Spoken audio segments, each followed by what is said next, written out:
who you already are in the first place.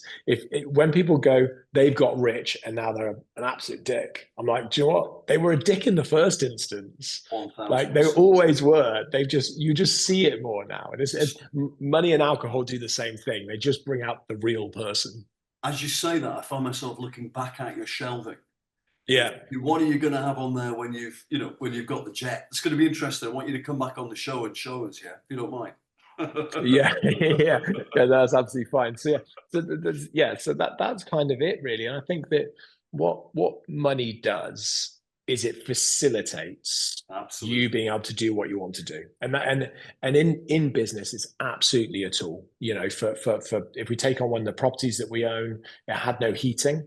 What the money we bought in facilitated us being able to turn back on the heating system. I mean, that cost us Absolutely. 50 grand to Well, put the heating back on. you're saving a part of the British heritage, aren't you? Really? Yeah, and then what we have to do is sell that to people in a different way, so they come through to buy money to do Million tickets, so we can percent. afford to actually heat the damn place. And therein lies the key to doing business. But yeah, and again, you know, I remember when we bought the first building that we purchased, it was really difficult. Everybody advised us against it. Accountants, the bank said, we will not lend you this money. If you put 200 grand into this, Yeah. we will not lend you this money. You will lose that money, guaranteed. And the accountants were like, we're going to tell you, don't do this. We know you're going to because we know you, but we're saying our advice is don't. The solicitor said the same thing. Lots of our friends said, don't do it. Take your 200 grand and run, exit now, go, go, go. And I was like, nope, I'm going for it. And that was kind of it. So that first purchase was, sorry? Instinct? Yeah, gut feeling, 100%. Yeah, Cool. bet on myself. I always bet on myself. Yeah, I get that, Joel. I see that. And yeah, and I think that first one was tough. When I came to do the second acquisition, the second building, I was in a lovely spot where, you know, I met with the lenders and I was like, look, I want to buy this building. Here's the model. Here's what I'm going to do. And they're like, yeah, that looks okay. I went, I'm just going to tell you right now, I'm not writing a business plan. I'm not doing it. We'll give you the finances of the current businesses. I'll tell you what the financial plan is. The accountants will work with you on it. But I'm not writing down this document that says we're going to do this and we're going to create this and we're going to do this. I was like, because it's just not real. And they went, yeah, okay. And I was like, great. And I got beyond that point. And I know that that's about scale. And I'm sure the next one will be more complicated for us. And I did have a conversation with them about building the hotel.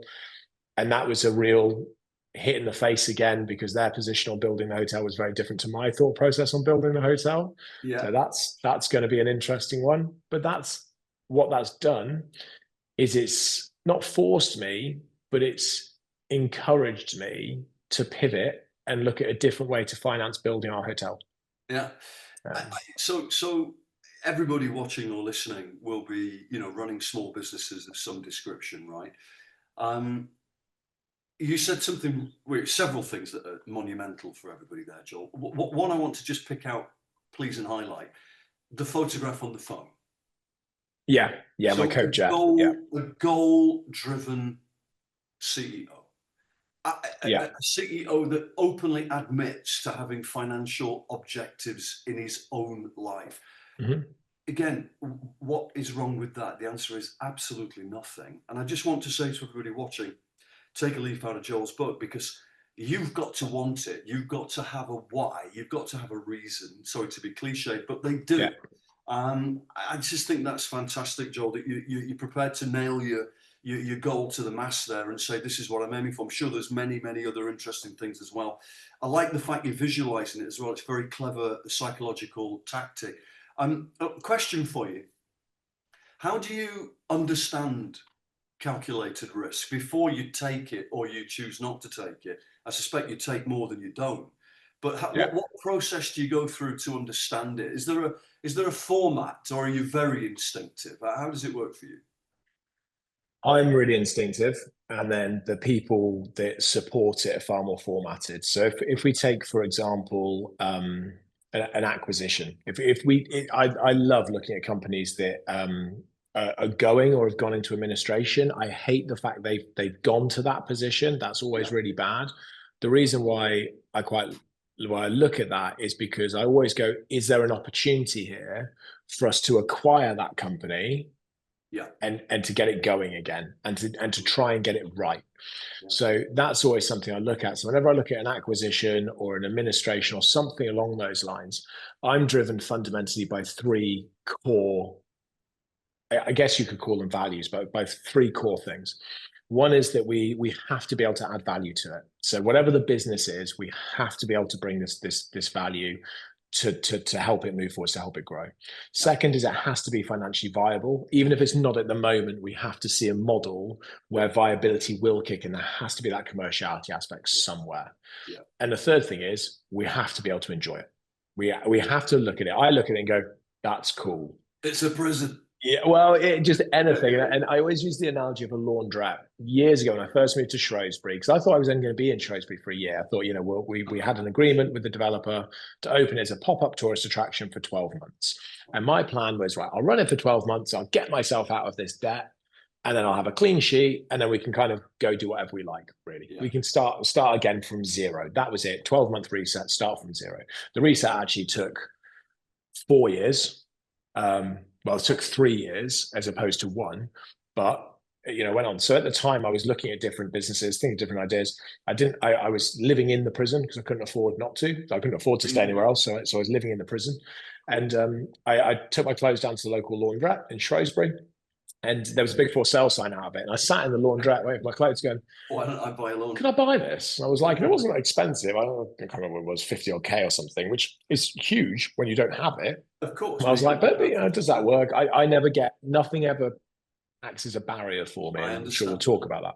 Yeah. So I looked at it and I was like, yeah, I know I could make this work. I know I could add value to this. And I was looking around, I was like, you could do this here and you could do that here. And why didn't you position this like this? And, maybe it'd be nice to have a member of staff that's a bit happier and a bit nicer and a bit smilier. And, it'd be nice to chat to somebody in here. And, I was just thinking about what you could do. And I was like, and I'm sure it can be financially viable. Otherwise you wouldn't have so many laundrettes. Like I need it. So other people must need it. And how would you market that? So my brain was going, I was like, it doesn't seem like a lot of fun.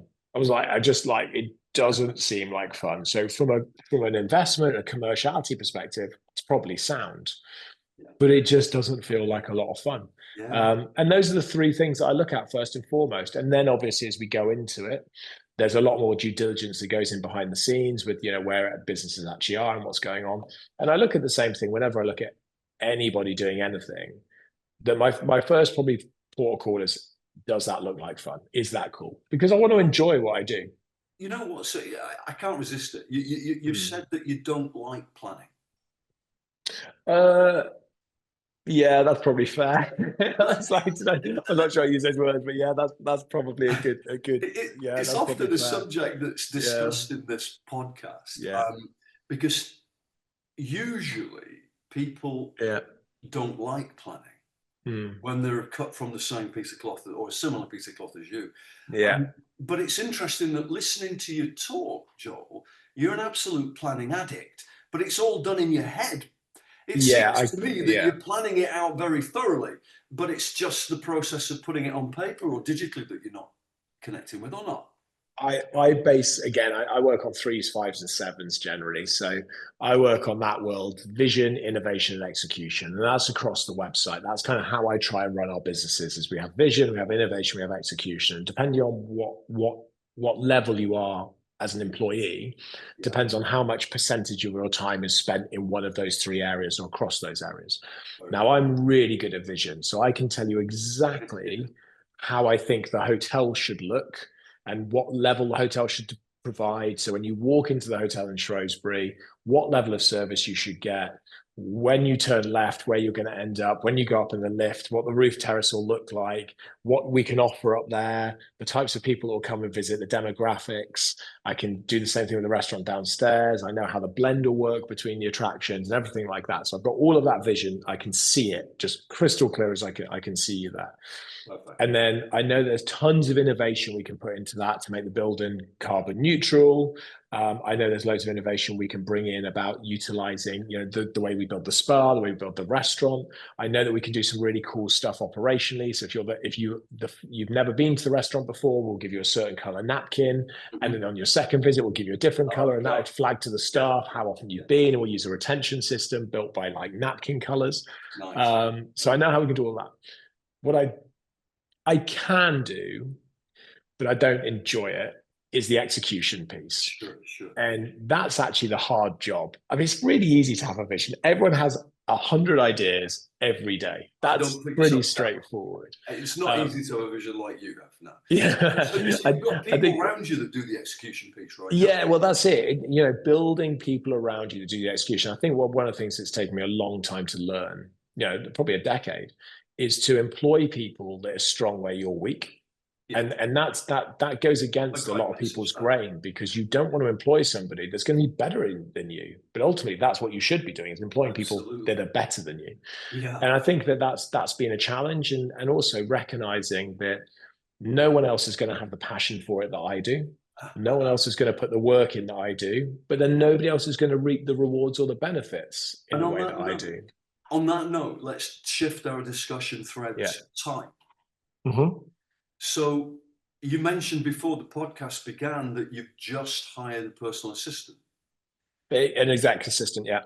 an executive assistant. So Yeah. that hire, was it designed to create more time, or was there something else behind it? Or what's your perspective on making sure that Joel is able to concentrate on the right things at the right time? Yeah. So I've been talking about it for years about doing it, and never done it for various reasons. I wrote an article on this on LinkedIn the other day, and I think some of the things that prevented me was, you know, I wasn't really sure what the role was going to look like, because I'm a complicated person to work with. I'm not an easy person to work with. Okay. But I think I'm also a lot of fun. I do, I'm but that's sure. me saying that. Other people may disagree. Um, so I think that was a challenge for me about what the role was going to look like. I wasn't sure, like, the type of person exactly as I needed. And I think fundamentally, I was like, am I going to be that guy that's got an assistant? Am I going to be that guy that sends someone an email and goes, I'll get my assistant like to make an appointment, or I'll ask speak to my assistant, and you know, they'll get you booked into the diary, or you know, there's a filter. And I was like, am I really going to be that guy? I was like, surely I can just do this stuff myself. It can't be like, surely I must just be able to. And I think when I finally got out of my own way, it became really clear that I needed support. Yeah. And then the difference between, as I see it, between a PA and an EA is a personal assistant will basically go through and help manage my daily time effectively in the business. So my diary, my emails, and that kind of Yeah. process. Administrative support. Yeah, exactly. Whereas what I wanted was somebody that can do that, Mm. but can plug into every area of the business, can Yeah. understand the interworkings of Cove Group and all the bits underneath it, and can actually start going, I think we should be doing this, or I think we should be considering this, and start putting forward Adding different value. ideas, different concepts, and bringing additional value, and looking at it and going, hey, look, there's a problem coming down here. In 6 months' time, this is going to be an issue.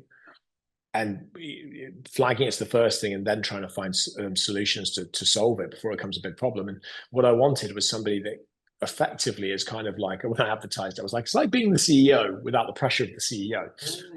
And it's being plugged into all those areas, and also knowing what, you know, what I do and how I operate, and what they can do and how they can operate, and really working in sync. And that's a very, very different thing. And that's one of the reasons why I think it was quite challenging for me to put Alex. It's hard to write that into a JD. And then, yeah, and then I hired one 3 weeks ago. And yeah, it's been really good. It's worked really, really well. The first 3 weeks has very much been diary management and email management, because that's what's got to start. And you know, they're trying to learn a decade Yes. of business, and And you 78 staff, and all the roles and all the intricacies, and you know, how Joel works and how this works, and that relationship with absolutely. there. And Yeah. you know, it's a massive, massive task. So that's And I going to take a think little that bit of Joel time. will be the toughest part of the job, getting you, supporting you, probably, Joel. No disrespect. I mean that, Yeah, no, you know, the it is. And we, complexities yeah. of the And role that you carry. yeah, absolutely. And protecting the time is a massive piece of that role. And I was very open about it. I was like, it's not protecting time as much from other people. That is part of it. So it's protecting time, my time, from me. Because you know, we're booked in for an hour today, but I'll chat for 3. But what will happen in probably in about 10 minutes is there'll be a knock on my door, or Chloe will pop her head in and go, You're just so out. you know, you've got 10 minutes because you're going on to this.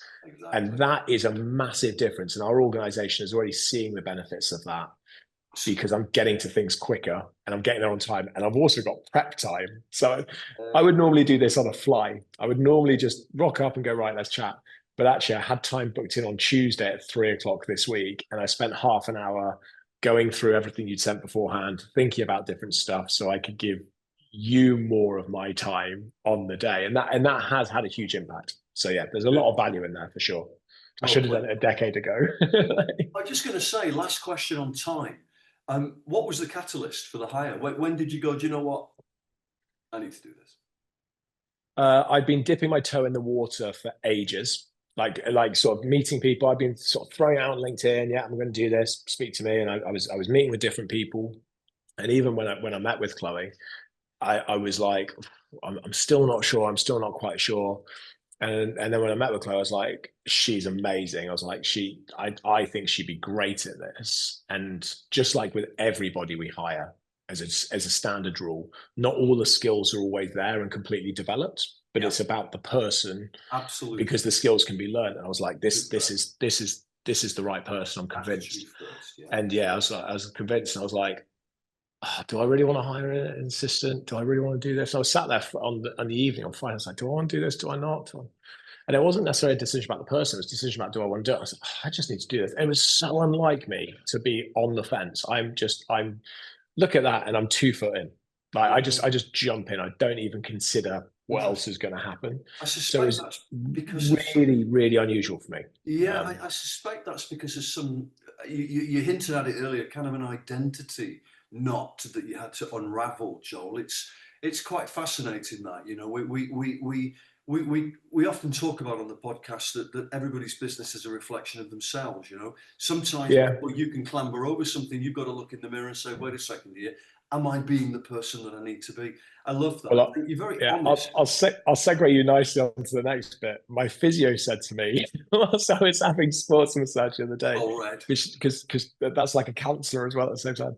And my physio said to me, she thinks it's because it's a vulnerability because you're literally going to open somebody up to your entire life and they're going to see the best of you and the Without a worst of you. shadow of a doubt. And and it was like, you can't hide from your assistant. They see everything. Yeah. So my physio was like, is that it? And I was like, oh, probably. Like, so like, Yes. that might segue you onto health. Yeah, I think so. So what's your story there then around you look like the kind of person that is looking after himself, Joel.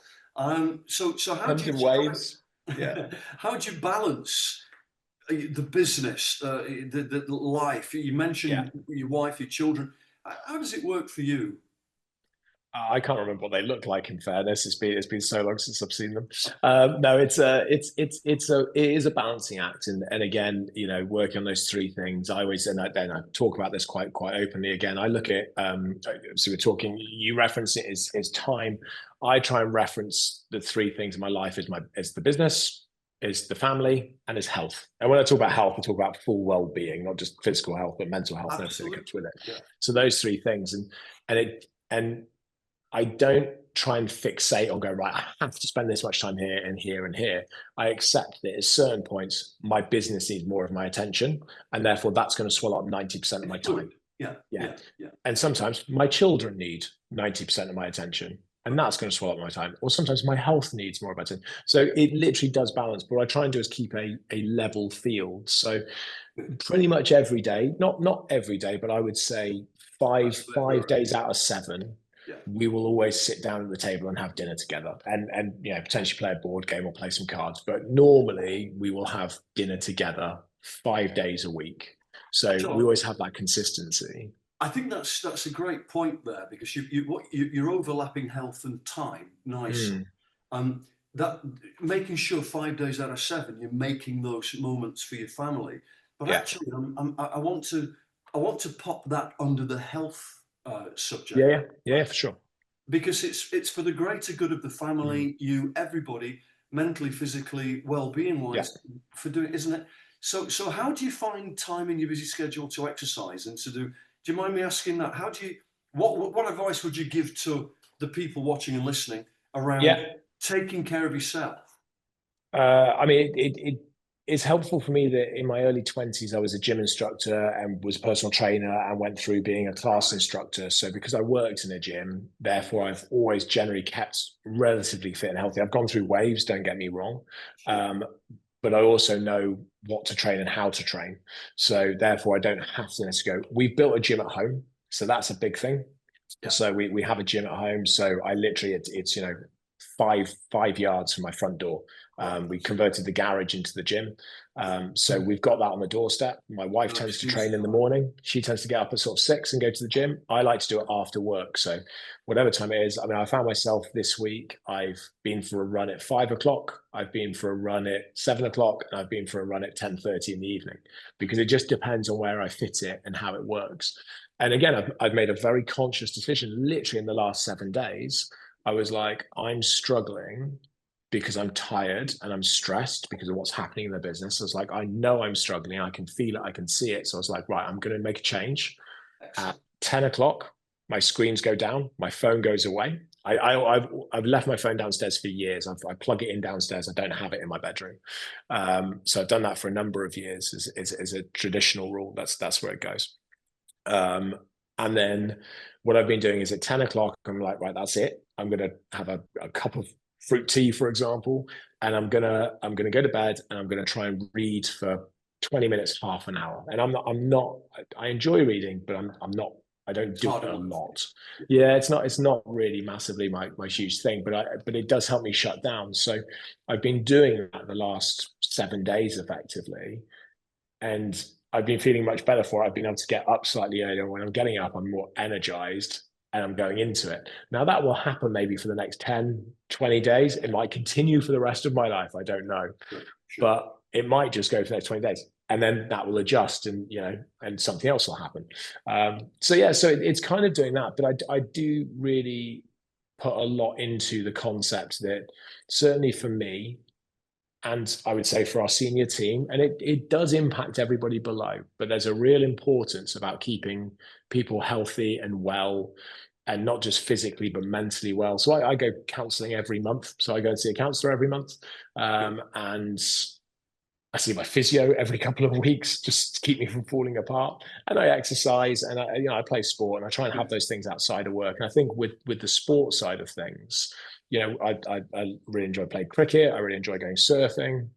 There's certain things that I do, and when I do those things, I don't think about anything other than what I'm doing. So that's kind of like my meditation, effectively. I don't need to meditate, because if I go and play cricket for 7 hours a day, I don't think about work. I just think about the next ball. There's so many people watching that need to take a leaf out of this book, Joel.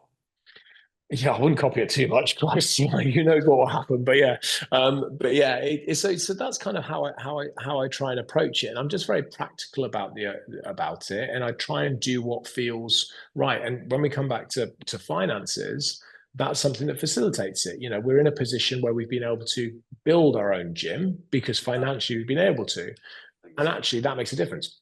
When I worked out, and I did work it out once because my brother-in-law was challenging me on it, it's actually cheaper to build your own gym than it is to have a gym membership over time. We are currently having the same discussion here at Casa Power Play. Yeah, that's exactly what we're thinking about.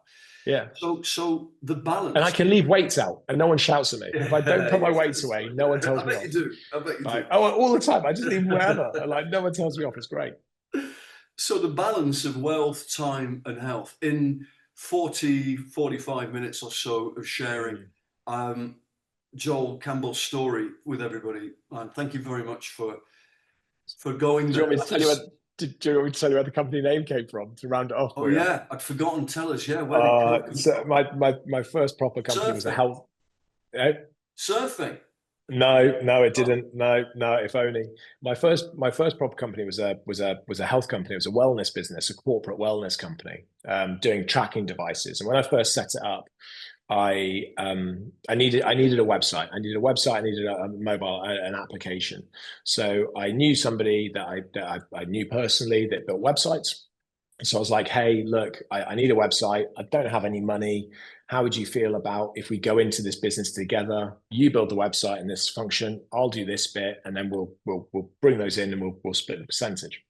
So we did that. And the first year it kind of went okay. It was fine.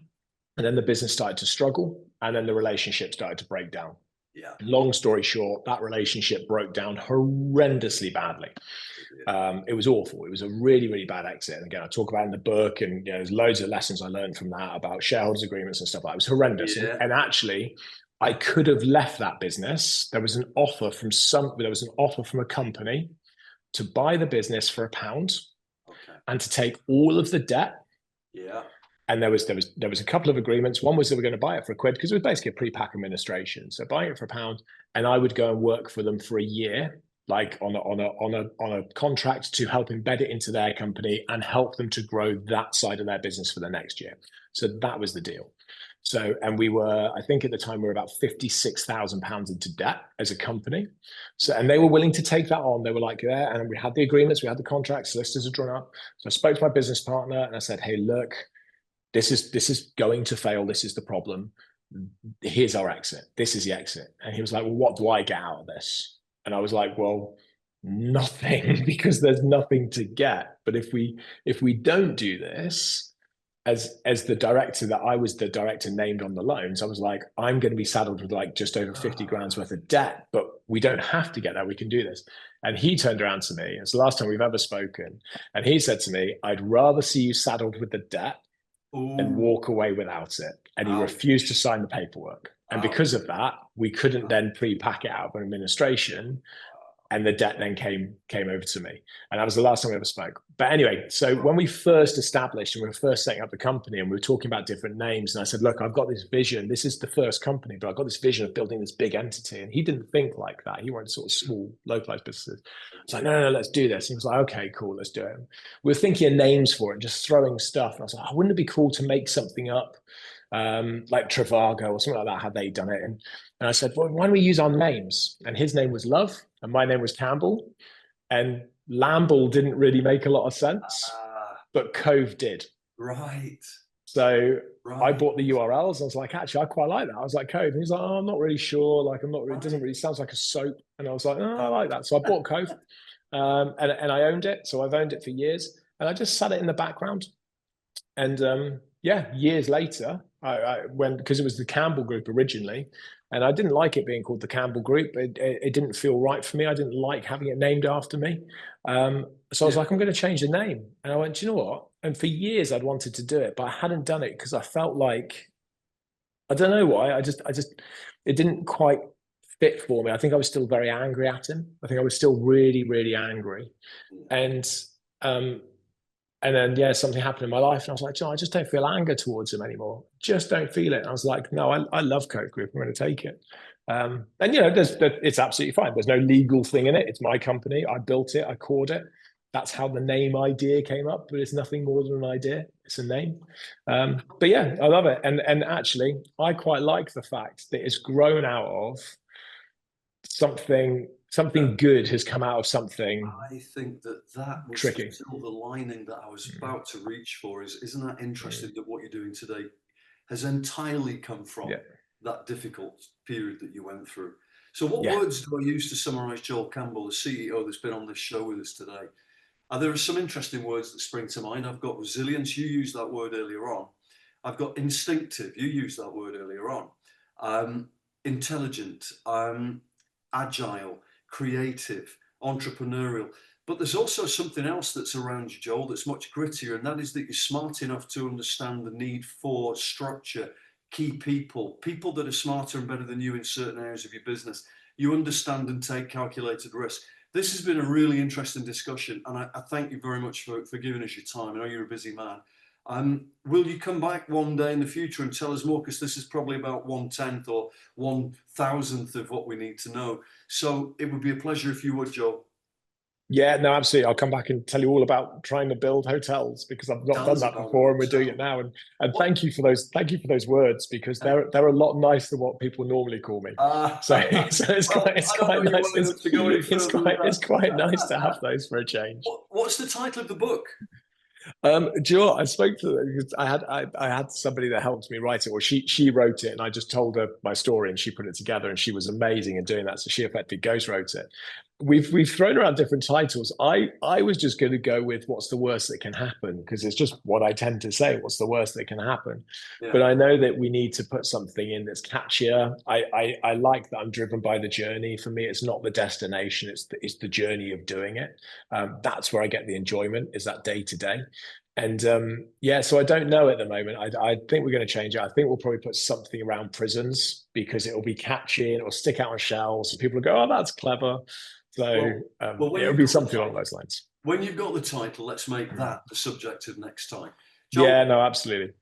Before your executive assistant comes in, reaches out with a big hook and drags you off my camera screen. Yeah. So you take care of yourself. Good luck with everything, and I'll see you soon. No worries. Thank you very much, Alice. Take care. Cheers.